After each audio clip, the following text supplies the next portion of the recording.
Hi friends, కేంద్ర వైద్య ఆరోగ్య శాఖ వారు హెల్త్ డైనమిక్స్ ఆఫ్ ఇండియా 2022-23 అనేటువంటి ఒక నివేదికను వెలువరించడం జరిగింది. ఈ నివేదికలో భాగంగా మన తెలంగాణ రాష్ట్రంలో జనసాంద్రత ఏ విధంగా ఉంది, జనాభా ఏ విధంగా పెరిగారు గత 2011 నుంచి 2023 వరకు, అదేవిధంగా జననాల రేట్ ఎట్లా ఉంది, పట్టణాలలో ఏ విధంగా ఉంది, గ్రామీణ ప్రాంతాల్లో ఏ విధంగా ఉంది, మరణాల రేటు ఏ విధంగా ఉంది, శిశు మరణాల రేటు ఏ విధంగా ఉంది మొదలైనటువంటి డేటా అంతా కూడా ఈ యొక్క హెల్త్ డైనమిక్స్ రిపోర్ట్లో పేర్కొనడం జరిగింది. అయితే వీటిని మనం కేవలం కరెంట్ అఫైర్స్లో భాగంగానే చూడాలి. ఎందుకంటే మన దేశంలో జనాభా లెక్కలు ప్రామాణికం ఏదయ్యా అంటే కేంద్ర గణాంక శాఖ వారు సేకరించేటటువంటి, అంటే సెంట్రల్ స్టాటిస్టికల్ ఆర్గనైజేషన్ వారి ఆధ్వర్యంలో సేకరించేటటువంటి జనాభా లెక్కలే ప్రామాణికమైనటువంటి జనాభా లెక్కలు. మరి ఆ జనాభా లెక్కలు చివరిసారిగా 2011లో మాత్రమే సేకరించడం జరిగింది. అందుకనే ఇప్పటికీ మనం ఆ 2011 జనాభా లెక్కల్ని ప్రామాణికంగా తీసుకొని జనాభా లెక్కలు అనే దాంట్లో ఫాలో అవుతూ ఉంటాం. కానీ కరెంట్ అఫైర్స్లో భాగంగా ఇట్లాంటి వివిధ శాఖలు వివిధ రకాలైనటువంటి జనాభా లెక్కలు సేకరిస్తే కానీ అది ఆ శాఖకు మాత్రమే పరిమితమై ఉంటుంది.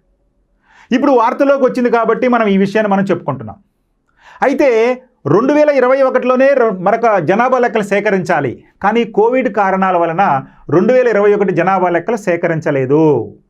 అందుకనే 2011 జనాభా లెక్కలు ఇప్పటికీ మనం ఫాలో అవుతూ ఉన్నాము. మరి ఈ హెల్త్ డైనమిక్స్ వారు, అంటే కేంద్ర వైద్య ఆరోగ్య శాఖ వారు హెల్త్ డైనమిక్స్ ఇండియా 2022-23 అనేటువంటి నివేదిక ఆధారంగా కొంత డేటాని, పాపులేషన్కి సంబంధించిన డేటాని ఇవ్వటం జరిగింది. దాన్ని మనం ఈ సెషన్లో ఇప్పుడు మనం చర్చించుకుందాం. ఓకే, మరి ఈ డేటాని చర్చించుకునే ముందు మన అప్టేక్ జాబ్స్ నుంచి వచ్చినటువంటి ఒక అద్భుత అవకాశం గురించి నేను మీకు వివరిస్తాను. ఇందులో భాగంగా మన అప్టేక్ జాబ్స్ వారు టీజీపీఎస్సీ గ్రూప్ 2 క్విక్ రివిజన్ అయినటువంటి ఒక కొత్త కోర్సుని మీకు అందుబాటులో తీసుకురావడం జరిగింది. ఈ కోర్సు యొక్క ప్రత్యేకత ఏంటయ్యా అంటే మన గ్రూప్ 2లో ఉన్నటువంటి దాదాపు 20 సబ్జెక్టులను, ప్రతి సబ్జెక్టును దాని యొక్క ప్రాధాన్యతను బట్టి 5 నుంచి 10 గంటల వ్యవధిలో పూర్తిగా కవర్ చేస్తూ మీకు ఒక క్విక్ రివిజన్ అందించడం జరిగింది. దీనిని 2 భాగాలుగా చేస్తూ పార్ట్ 1లో మనకి తెలంగాణ మూమెంటు, సోషల్ స్ట్రక్చరు, జాగ్రఫీకి సంబంధించి, అదేవిధంగా జనరల్ సైన్సు, జనరల్ మెంటల్ ఎబిలిటీలతోటి పార్ట్ 1లో భాగంగా తీస్తే, పార్ట్ 2లోకి వచ్చేసరికి తెలంగాణ హిస్టరీ, తెలంగాణ కల్చరు, అదేవిధంగా ఇండియన్ ఎకానమీ, తెలంగాణ ఎకానమీ, అదేవిధంగా Indian polity, science and technology వంటి సబ్జెక్టులతోటి పార్ట్ 2లో మీకు అందించడం జరిగింది.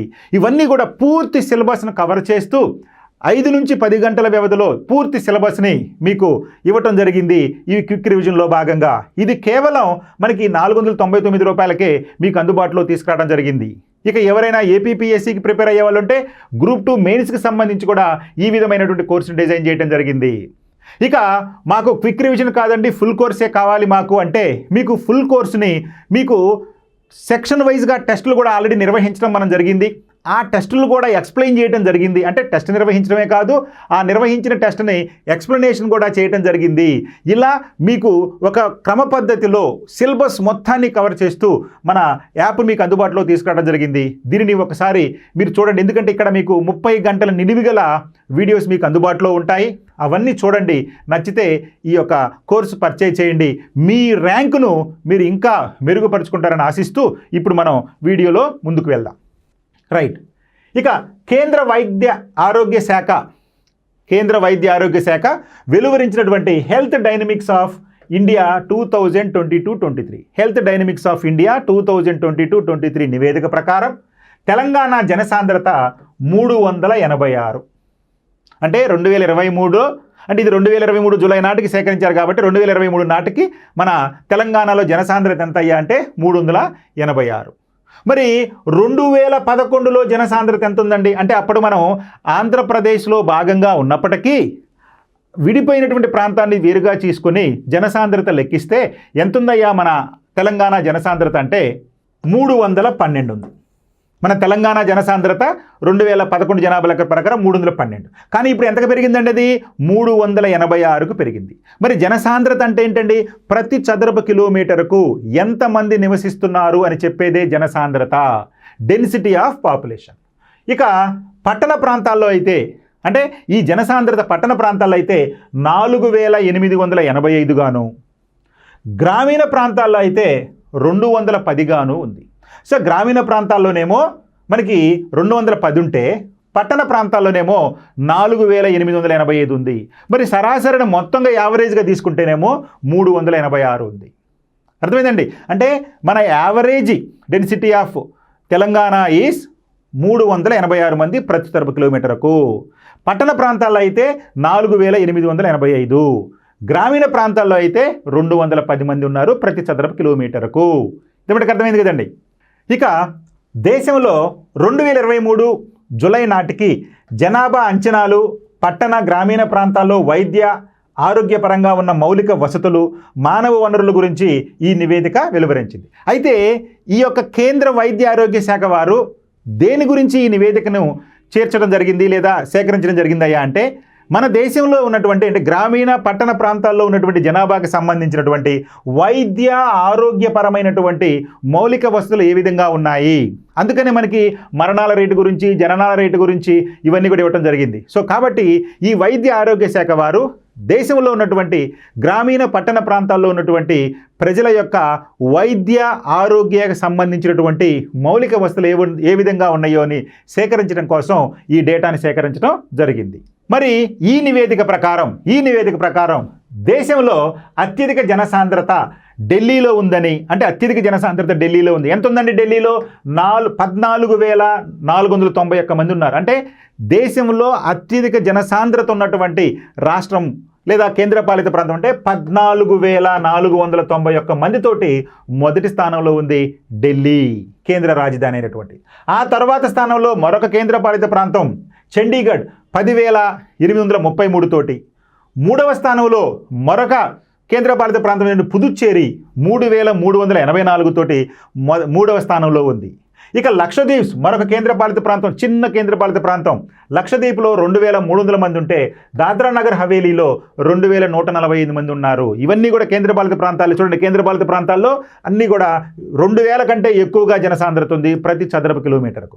ఇక రాష్ట్రాల విషయానికి వచ్చేసరికి అంటే ఢిల్లీని రాష్ట్రంగా తీసుకున్నప్పుడు మొదటి స్థానం అనుకుంటే, ఆ తర్వాత బీహార్ రాష్ట్రంలో అత్యధికంగా 1,353 మంది ఉన్నారు బీహార్. ఆ తర్వాత పశ్చిమ బెంగాల్ రాష్ట్రంలో 1,118 మంది ఉన్నారు.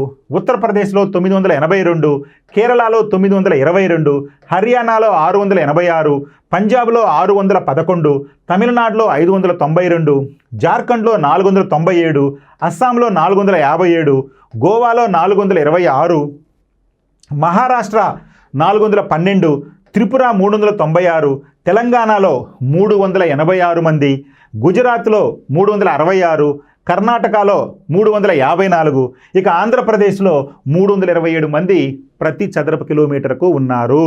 అంటే ఆంధ్రప్రదేశ్ కన్నా కూడా ప్రతి చదరపు కిలోమీటర్కు జనాభా మన తెలంగాణలో ఎక్కువగా ఉన్నారు. ఆంధ్రప్రదేశ్లో 327 ఉంటే మన తెలంగాణలోకి వచ్చేసరికి 386 మంది ఉన్నారు. ఇక్కడ మీరు గుర్తుపెట్టుకోవాలి. దేశంలో తీసుకుంటే ఢిల్లీలో 14,491, ఆ తర్వాత హర్యానాలో, ఆ తర్వాత బీహార్లో మనకి 1,353 మంది ఉన్నారు. మరి మన దక్షిణ భారతదేశం తీసుకుంటే అత్యధికంగా జనసాంద్రత కేరళలో ఉంటే అక తక్కువగా జనసాంద్రత అంటే మన దక్షిణ భారతదేశంలో ఉన్నటువంటి 5 ప్రధాన రాష్ట్రాలు ఏంటంటే అవి తమిళనాడు, ఆంధ్రప్రదేశ్, తెలంగాణ, కర్ణాటక, కేరళ. ఈ 5 రాష్ట్రాలు తీసుకుంటే అత్యధికంగా కేరళలో ఉంటే అత్యల్పంగా ఆంధ్రప్రదేశ్లో ఉంది. ఇది మీరు గుర్తుపెట్టుకోవాలి. ఇక జాతీయ సగటు ఎంత ఉందండి? జనసాంద్రత 425 మంది ఉన్నారు ప్రతి చదరపు కిలోమీటర్కు. జాతీయ స్థాయిలో 425 మంది ఉన్నారు. అదే 2011 జనాభా లెక్కలు తీసుకుంటే 382 మందే ఉన్నారు. 2011 జనాభా లెక్కలు. కానీ ఇప్పుడు 425 మంది ఉన్నారు. ఇక తెలంగాణలో జనసాంద్రత 380. అంటే జాతీయ సగటు కంటే తెలంగాణలో ఉన్న జనసాంద్రత సగటు తక్కువగా ఉంది. ఇక తెలంగాణ దేశంలో వరుస క్రమంలో 18వ స్థానంలో ఉంది. దేశంలో అత్యధిక జనసాంద్రత ఉన్నటువంటి రాష్ట్రాల వరుస క్రమం తీసుకుంటే మనం 18వ స్థానంలో ఉన్నాము. ఇక 2023 జూలై 1 నాటికి రాష్ట్ర జనాభా 3,81,35,000 మంది ఉన్నారు. అంటే 2023 జూలై 1 నాటికి మన రాష్ట్ర జనాభా ఎంత ఉన్నారయ్య అంటే 3,81,35,000 మంది ఉన్నారు. మరి 2011-23 అంటే ఈ దశాబ్ద కాలంలో గ్రామీణ జనాభా పెరుగుదల 16,93,313 అంటే -7.84%. గ్రామీణ జనాభా పెరుగుదల మైనస్లో వచ్చేసింది. అదే పట్టణ జనాభా పెరుగుదల 34.05% అంటే 46,34,335 మందిగా ఉంది. అంటే దశాబ్ద కాలంలో గ్రామీణ ప్రాంతాల్లోనేమో జనాభా తగ్గింది పెరుగుదల, ఇక పట్టణ ప్రాంతాల్లో పెరుగుదల చాలా ఎక్కువగా ఉంది. ఎంత ఉంది? 34.05% ఉంది. సో ఈ విధంగా దశాబ్ద కాలానికి సంబంధించి జనాభా పెరుగుదల ఉంది. ఇక తెలంగాణలో 2020 నాటికి జననాల రేటు అంటే బర్త్ రేట్ 16.4%గా నమోదైంది. అంటే తెలంగాణ రాష్ట్రంలో జననాల రేటు 16.4%గా నమోదైంది. ఇది గ్రామీణ ప్రాంతాల్లో 16.8% ఉంటే పట్టణ ప్రాంతాల్లో 15.9%గానే ఉంది. అంటే మొత్తం రాష్ట్రంలో 16.4% జననాల రేటు ఉంటే మనకి గ్రామాల్లో 16.8, పట్టణాల్లో 15.9గా ఉంది. అంటే గ్రామాల్లోనే జననాల రేటు ఎక్కువగా ఉంది. ఇక మరణాల రేటు విషయానికి వస్తే రాష్ట్రంలో 6% ఉంటే అది గ్రామాల్లో 7.2%, పట్టణాల్లో 4.2%గా ఉంది. అంటే పట్టణాల్లో మెరుగైనటువంటి వైద్య సౌకర్యాలు ఉంటాయి కాబట్టి మరణాల రేటు ఇక్కడ కొంచెం తక్కువగా ఉంది, 4.2 ఉంది. అదే గ్రామీణ ప్రాంతాల్లో తీసుకుంటే 7.2గా ఉంది. మొత్తం సరాసరిని తీసుకుంటే 6%గా మరణాల రేటు ఉంది మన రాష్ట్రంలో. ఇక శిశు మరణాల రేటు తీసుకుంటే ఇది 21%గా ఉంది. శిశు మరణాల రేటు ఇది గ్రామీణ ప్రాంతాల్లో శిశు మరణాల రేటు 24% ఉంటే పట్టణాల్లో 17% ఉంది. అంటే శిశు మరణాలు అంటే ప్రతి 1,00,000 మంది జననాలకు ఎంతమంది చనిపోతున్నారని చెప్పి శిశు మరణాలు. కాబట్టి మన రాష్ట్రంలో శిశు మరణాల రేటు 21%గా ఉంటే గ్రామీణ ప్రాంతాల్లో 24%, పట్టణ ప్రాంతాల్లో 17%గా నమోదైంది. ఇక 2023 జూలై నాటికి రాష్ట్రంలో గిరిజన జనాభా ఎస్టీ పాపులేషన్ తీసుకుంటే ఎంతమంది ఉన్నారయ్యా అంటే 27,08,468 మంది ఉన్నారు. సో మన రాష్ట్రంలో ఎస్టీ పాపులేషన్ ఎంతయ్యా అంటే 27,08,468 మంది ఉన్నారు. ఇది ఈ యొక్క కేంద్ర ప్రభుత్వం, కేంద్ర వైద్య ఆరోగ్య శాఖ తీసుకున్నటువంటి ఈ యొక్క హెల్త్ డైనమిక్స్ 2022-23 నివేదికలోని ప్రధానమైనటువంటి అంశాలు. Okay, thank you.